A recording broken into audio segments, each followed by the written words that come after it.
Stop calling yourself weak. You're not weak. You're carrying everyone else's problems. And that's not compassion. That's self-destruction disguised as virtue. Right now, you think being strong means saying yes to everything. You think boundaries make you selfish. You think your worth comes from how much you can carry, how much you can take, how much you can endure for others. But here's what nobody tells you. That weight crushing your shoulders, most of it isn't yours to carry. That exhaustion eating you alive, it's not from your problems. It's from solving everyone else's, while your own life falls apart. You've been conditioned to believe that your value comes from your usefulness to others.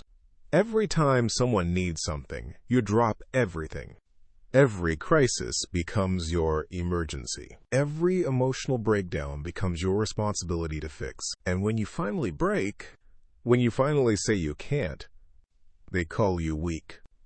But the real weakness isn't in breaking. It's in never learning the difference between helping and enabling, between supporting and suffocating yourself. The problem runs deeper than you think. You're not just helping people. You're addicted to being needed. Because somewhere along the way you learned that love is conditional. That acceptance has a price. And that price is your complete availability. Your endless sacrifice. Your total depletion in service of others. This isn't kindness. This is fear. Fear that if you're not constantly useful, you'll be abandoned. Fear that your true self, without the endless giving, isn't enough. But here's the trap you can't see. Every time you rescue someone from their consequences, you rob them of their strength. Every time you solve their problems, you confirm their helplessness.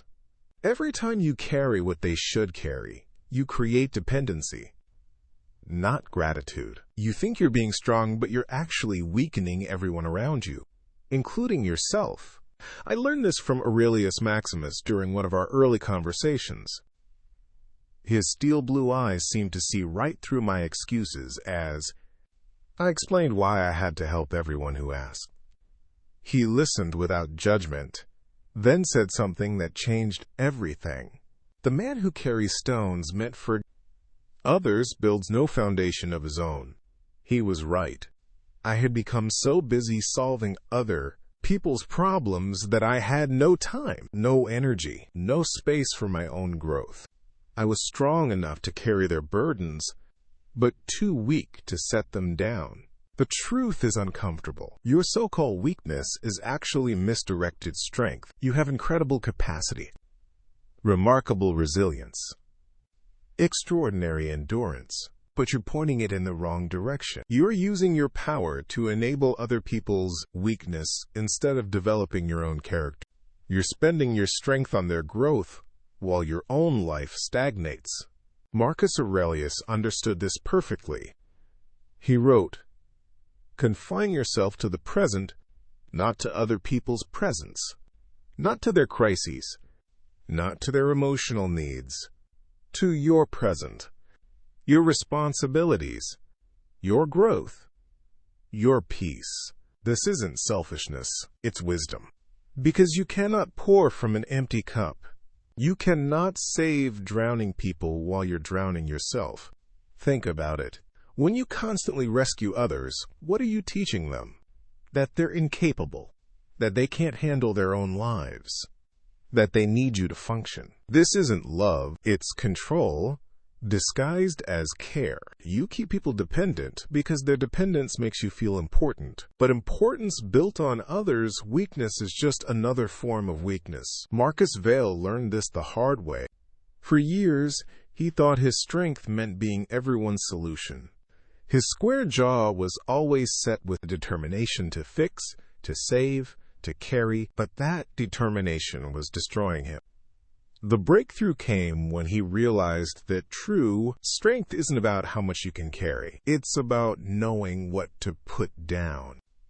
His transformation began when he stopped confusing boundary setting with selfishness.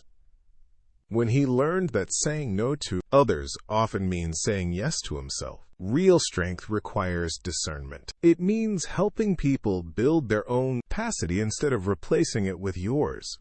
It means teaching people to fish instead of giving them your fish while you starve. It means understanding that the most loving thing you can do sometimes is to let people face their own consequences, learn from their own mistakes, develop their own resilience.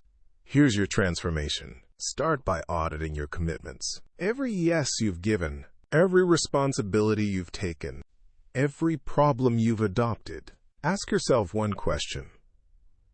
Is this mine to carry? If the answer is no, you know what to do. Put it down, not aggressively, not with anger, but firmly, with the quiet confidence that comes from knowing your own worth isn't determined by your usefulness to others. Create boundaries like you're building a fortress, not to keep people out, but to protect what's precious inside. Your time, your energy, your peace, your growth. These aren't luxuries, they're necessities, and protecting them isn't selfish. It's survival. When someone calls you selfish for having boundaries, remember this. They're not upset because you're being unreasonable. They're upset because you're no longer unreasonably available. There's a difference. People who truly care about you will respect your limits. People who only care about what you can do for them will call those limits selfish. Your weakness was never in your capacity to help. It was in your inability to stop helping when help became harm. Your strength was never in question. Your boundaries were. The person who can carry everyone's problems but can't carry their own life isn't strong. They're confused about where strength should be directed. You are not weak.